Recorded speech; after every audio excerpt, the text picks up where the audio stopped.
I hope I don't sound like a crock. No, not at all. Okay, we're on again. So you want to continue the thought, or I want to ask you, what advice would you give to an aspiring producer today?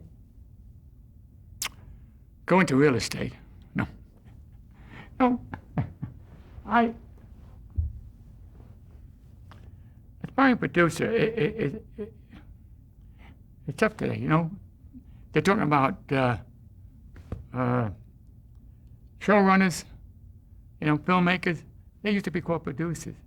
So it's a tougher situation right now. And, you know, motion pictures that's one of the reasons I think I stayed away somewhat subconsciously. But they take it away from the producer, you know, the director and all that has his own.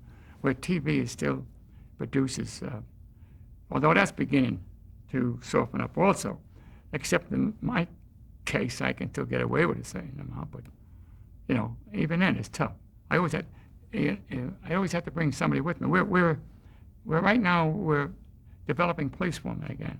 Nobody knows about that, but, you know, and I've got a hell of a team with me because alone, you know, it's okay, Gerber, we know you're going to be looking at scripts, we know you're going to be production, but your showrunners and your so I got a hell of a group, but that's what has to be done. That's okay. But now in a 2 hour, I can do that myself with with a producer, below the line producer. But going back to your question, you know, in order, if a guy wants to be a producer, that means he wants to create. He wants to get ideas out. So he's not writing the ideas out, right? He's not broadcasting ideas. You've got to get the thing on a film he wants. Now, I talk about film. Remember, the business is changing, digital, whatever, but I'm not going to care about that. Just like Peter says, and Mike did before that, content. No matter where you go, it's content. And so if he has to aspire within himself, pull himself out and say he has to have passion.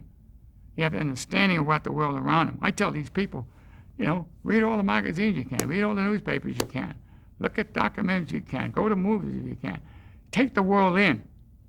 You know, you don't have to be textbooks or whatever. Learn about it, feel about it.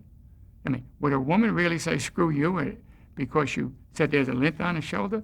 Or would she say thank you? There's a reality situation versus a stupid extreme expression, you know what is real. And then once you got real, then you can build on it. If you want to exaggerate here and there, fine.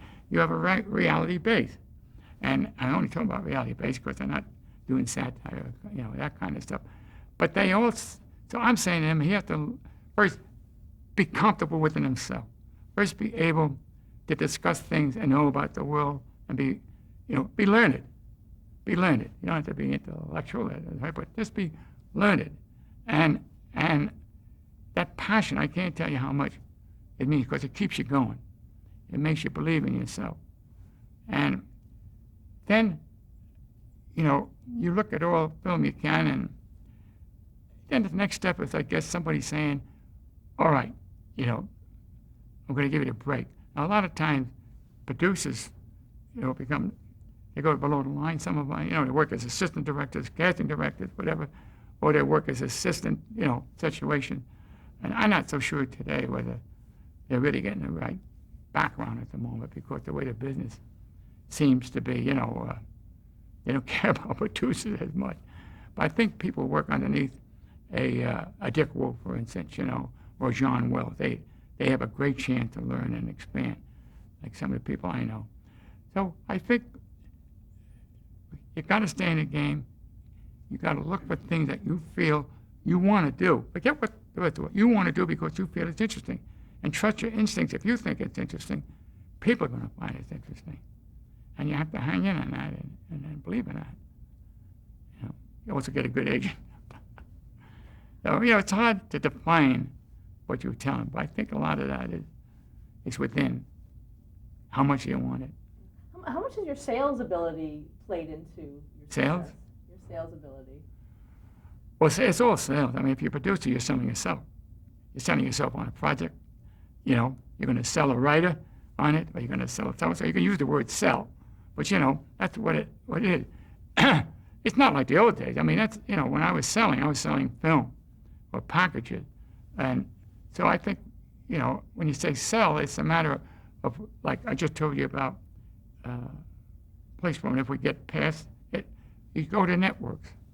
You know, And there in the room, what you do is then, if you want to use the word sell your project, but then, you have it down. This is the concept. This is where we're going to go. This is the character. These are the people who are going to do it. This is it. So they have a full idea of what it's about. So you have to be completely prepared to go in and spin a picture of some value. Now, if you have a big outfit, some big names, you can really get in to see the larger people, executives, and they'll listen more intently and perhaps go with you because of it. Sometimes it's wrong. Sometimes they go with these big names just for the sake of big names. So if you have a good idea, I still think if you have a good idea and you got a good agent, you can get in anywhere today. And if you can't get to the top guy, you get to the development people. And the first and second development people will be listened to. They will be listened to, who work for their board. They'll read and they'll be listened to, and that's where they should concentrate. So again, it's a hard definition, but it's all within yourself. In the interview, you mentioned your wife Lorraine a few times. Want to say a few words about her before we wrap up? About her? Yeah. Well, because you have worked together. She's been really she's been sensational. Without her, I won't be lasting this long, by the way, to tell you the truth. She watched after me, like a horse. And the old days, when I used to work 10:30, 11, she'd come in at 9 or 10 with sandwiches and stuff for all the editors and myself. Or she'd come home and say, it's too late. I don't want you to drive from Columbia over the hill. And she'd take me home. In the morning, she'd take me in where my car is. And the big help was you go crazy. You get hurt when you're turned down because you have to tell the people the pilot's not going to make it or the show's over. It can wrench you to hell. And a lot of people depend upon you. A lot of guys I taught, they start crying. And you become a basket case. So, but then there was Lorraine. She'd either walk me up and down the beach or encouraging me and all that sort of stuff. And get you out of that funk, get you, let's go, you got to keep going. Not your fault, that's it, or is it your fault? If you think it is, find out, but you got to believe in yourself. And so she gets me out of that. Then sometimes when I, feel a little huffy and, big wheel, she'll, figuratively kick me in the ass and say, hey, come on, get up a bit. What are you trying to prove, So I always had a good, in the old days in Bomber, you say a spiral gyroscope. She keep me level, And at the same time, the last, in the years as we get on, she watches after me pretty good. So she's been, I hate them when they say she's a good friend. That's bullshit. She's my wife, a great lover, good, fantastic companion. She said, oh, yes, what does it mean? A wife's a wife. That's it. And all those ingredients are there. You don't have to spell it out, And we have a great love affair, Argue? God, plenty good arguments. But we had the ability the next day to put it behind us. That's the saving grace, We both Leo Lion. I'm from Brooklyn. She's from Oakland. Try to communicate that. It took some time, even to this day. You're Brooklynese. That's Brooklynese. Sometimes I always swear something. Did that come from Brooklyn? Yeah, but don't you ever repeat that, So I never heard it. She got an education. And she was so sweet with my family. God, they loved her, to a point where I got mad. Jesus Christ. I said, what did you say? My friends, from college, they worship her. That we meet every year and at my house, 25th anniversary. My guys that left in Brooklyn, she fitted in with my life, and she's always was there, sharing it with whatever and everything. The last question that we ask is, how would you like to be remembered? Wow.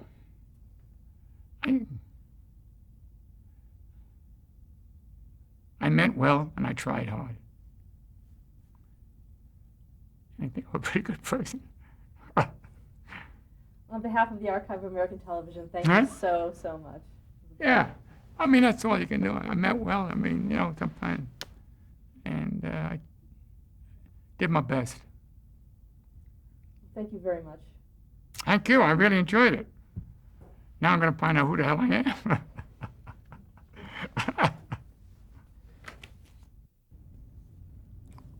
Born free. Okay, who's in the photo? Hmm? Then identify yourself in the photo. What do you want me to do? Say this is me on the set. Oh, you want me to? Well, that's me out in the field. We're born free, and our workers there from the nearby village that we were working at. And it was a very tough location due to dealing with animals, and we're trying to deal animals doing different situations every week. But it was exciting and challenging. I think this, but take a look. This is a 3-hour police story. After the police story was over a couple of years, we came in with a good story at that time that equated toward the problem that was happening in the police department, trying to find a police chief. And it's a great cast. Tony LoBianco, Don Meredith, Angie Dickinson, Dick Crenna, and Ben Gazzara. And it really was a hell of a show, and they really made it come alive. This was director Peter Tewksbury, was very popular at his time, and I guess I was pleading with him or something. Maybe we're going over budget, but it was Nanny the Professor, and we all had a lot of fun with it, and that became a big hit for ABC in the early hours when they still had 7 o'clock time. And this is a pilot scene for Police Stories pilot, 2-hour pilot. Ed Asner, Chuck Connor, who played the heavy, myself, who looks a little heavy, and Chuck, what's his name? I better do it over again. Wait a minute, Vic Morrow. That's okay. Vic Morrow and an executive from Screen Gems. Look at that shirt. This was the day of all days when Police Story, after 3 nominations, finally won the Emmy. It was a great night for us. It was my other 3 producers. I was an executive producer with Dan Kalis, and the other 2 gentlemen, Liam O'Brien, were producers.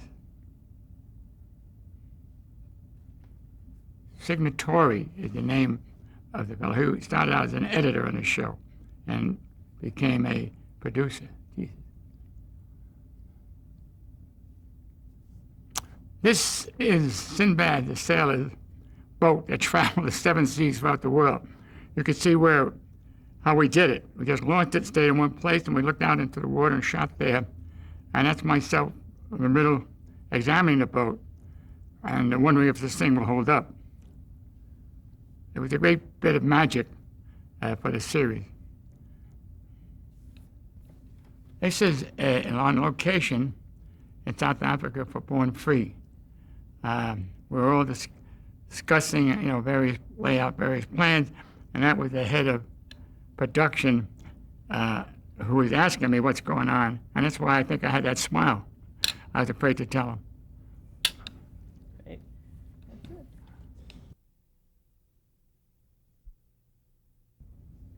This picture was in Luxembourg.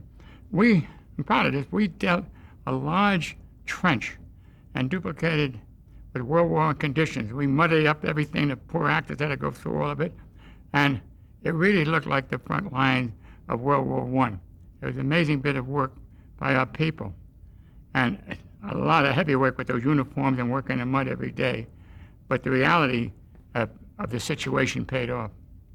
And the name of the production? Hmm? The name of the production? The Lost Battalion.